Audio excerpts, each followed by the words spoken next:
Welcome to the Explore Pod. Welcome to the Explore Podcast by EF Pro Cycling. We've got a different format coming up for you throughout the Tour de France. We're here with two of our riders. Sean Quinn, Neilson Powless.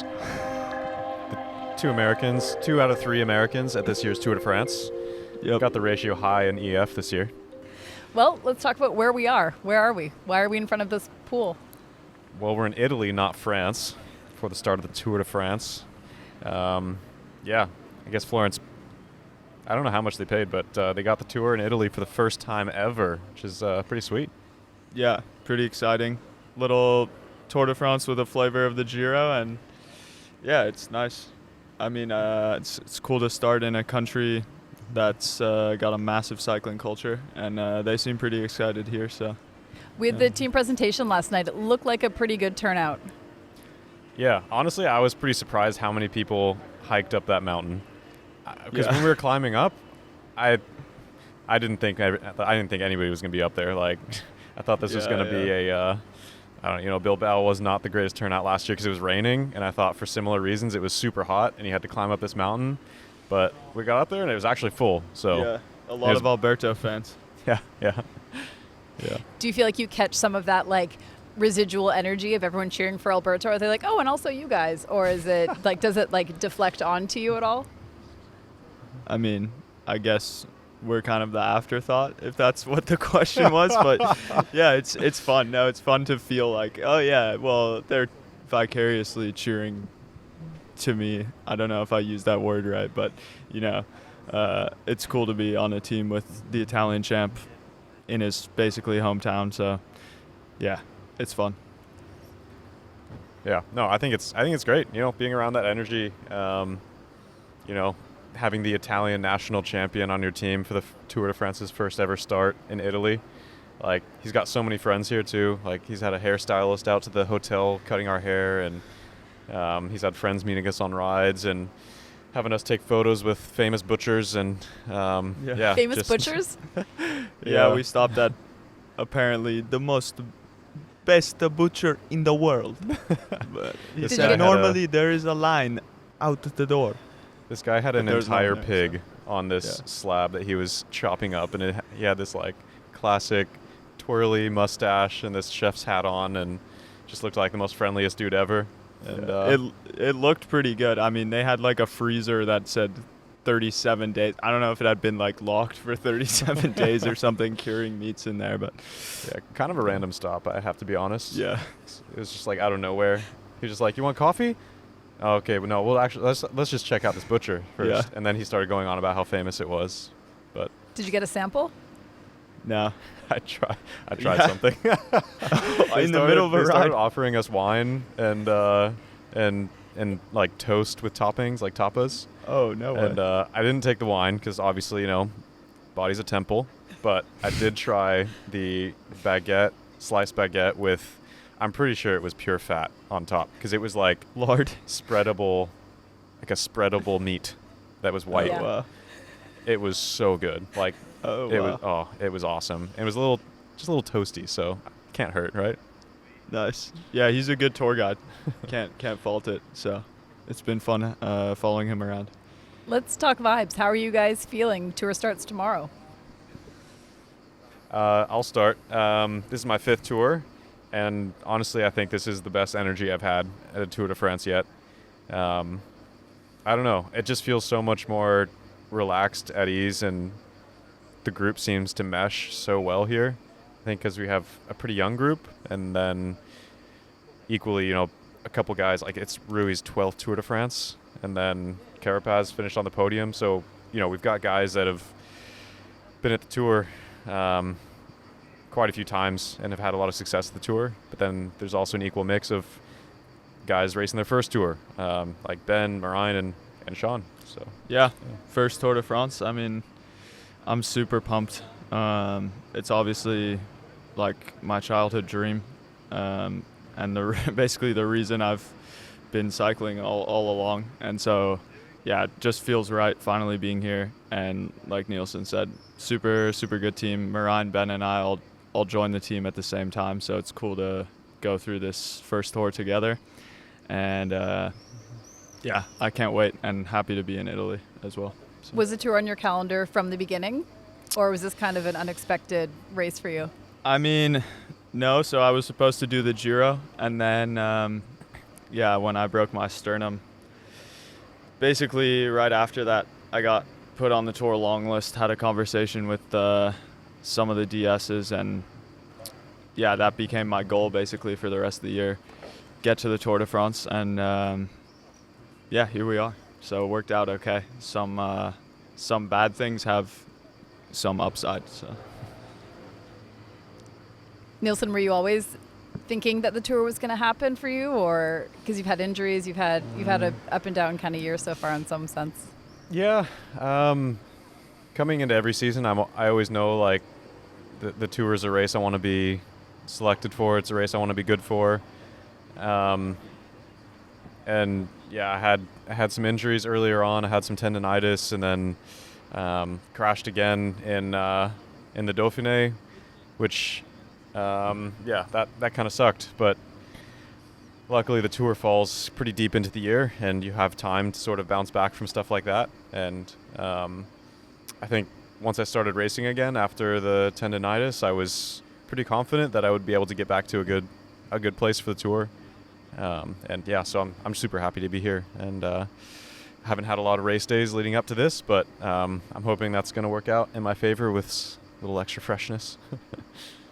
So how do you find out that you've been selected for the tour? I'm guessing someone calls you. Is it Charlie Wigalius? Like, how does that phone call go? And do you know, like, okay, I'm going to find out on Tuesday what's happening, and like you're just looking at your phone all day waiting for it to ring, or also maybe waiting for it to not ring? Yeah, it was a bit miscellaneous at first. I mean, I think everyone knew we were on the long list, and then after the Dauphiné, it was a little unclear when we were going to find out. And then at some point, someone in the team had suggested I might find out on like a Tuesday or Wednesday. And then one of those days there was an email, and it was like, you're going to find out Sunday night. And so then it was kind of just wait till Sunday night. And then I think I got called super late after all the national championships happened, I think, just to see if everyone was healthy. And then Charlie called you as well, probably. Yeah, I got to call it like 8:30 p.m. Yeah. It's like, luckily I was with my I had some stuff planned with my family, so I hadn't really been thinking about it too much. And then we were driving home from dinner. I was like, I haven't been called about the tour yet. Starting to get a little worried. But luckily the call came, and that's the fifth time I've gotten the call on this team, and every time it's still just like, it's so exciting. Like the first time I almost cried, and I'm not like to that point emotional, but it still gives me like a deep excitement. I'm looking for from tears for you at some point this race. I want some happy tears. Okay. You get on that podium. Yeah. Something big is going to have to happen. There you go. It takes a lot to bring me to tears. I'm going to make you cry. Please. And then, I mean, this is your first tour, this is your fifth tour, and you've said that it feels pretty relaxed. Like, what are the days leading up to the Tour de France like? Is it similar to other stage races? Is there more stuff going on? Most of yesterday sucked. It was like 6 hours of, in this, granted, beautiful building, but what was the name? Sitting in plastic chairs in like the presentation Alberto hall. said the mayor's house, but it was like almost, Sistine Chapel level paintings on the ceiling. It was insane, but yeah, once you're there for like 3 hours in your cycling kit, you're like, all right, well, do we really need to be here? Yeah. But eventually the other teams, because we were first for photos, that's why we were there for so long, but the other teams started to come in and see some familiar faces, and yeah, there's always good banter with some other riders, so. Was there a lot of kind of dead time? Because I know you had to get photos taken at one point, and you had like a meeting and another, and yeah, that was the sucky part, was that we had photos. We were the first team, so we had to be the first ones there, and it takes about 3 hours for every team to get their photos taken, and then at the end of that, they give us basically the safety presentation to all the riders, and safety presentation / just hype video of riders crashing. Yeah, basically, yeah. They're trying to get us to ride safer, showing us the improvements they're making, etiquette, basically, stuff like that. I think it's a good video. There's some, there's some questionable tactics at play there as well. But no, I think overall it's a good thing to do. But having us wait in a plastic chair in just like a ballroom basically with no cell service for 3 hours, that was a bit of torture. I was gonna ask, like, what are you guys doing then in those down moments? Like, is everyone just on their phone? But apparently not. Richie took a nap on a marble bench. Richie did. Yeah. So decadent. I didn't love catch it. that. Yeah. I was talking to a couple former teammates, and nothing much. I had to go back and take photos a second time because of a last-minute clothing change, but passed the time well. So. And how's the new kit fitting? The new jersey you've got? Oh, it's sick. We've got a sick additional sponsor, and they. Shout out to Oatly. Yeah, I mean, not lying. Most excited I've been about a sponsor in a long time. So. My wife's coffee order is an oat milk vanilla latte. Yeah. And she prefers Oatly Barista Edition for as long as I can remember. I prefer Oatly chocolate milk. Hopefully we'll get some soon. Got to get some of that. I'll take my recovery drink with Oatly chocolate. Oatly chocolate. I awesome. seriously just drink that just as that. my recovery drink sometimes. Okay. All right. It's pretty elite. elite. That's but if what you gets mix you to it the Tour with de your France, recovery ladies and drink, gentlemen. Yeah. Oatly chocolate recovery Amax drink. X Oatly. Amax X Oatly. Oatly with Amax protein inside. There you go.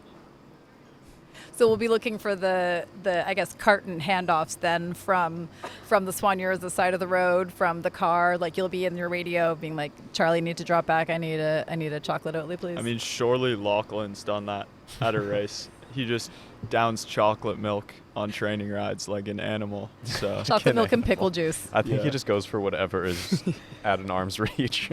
Just pickle juice, pickles, oat milk, a beer. They need to study that guy in a lab soon. His metabolism is probably like world record.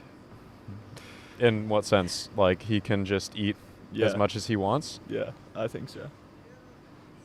But he also just rides his bike for like 8 hours a day. Yeah. What would you think if there was like but a I feel super... like that helps. Oh, go ahead. I don't know. What did you say? I said, what do you think if it was like a super long Tour de France stage, like an 8-hour stage? I'm pretty sure there is going to be a stage that's 7 hours. What's the point? What's the point? The same guy's going to win if it's 2 hours or if it's 8 hours. That's my personal opinion. But I think there's really this allure to the Tour de France that it's like this crazy human feat of endurance. And so I understand. But yeah, the Plateau de Bay stage 15, I think, is going to be out there for a while. Yeah. It says, 6 hours, but that's the estimated winning time. So it's like... I finished 30 minutes down on a few stages some before. Some guys can be way back there fighting. Yeah. So,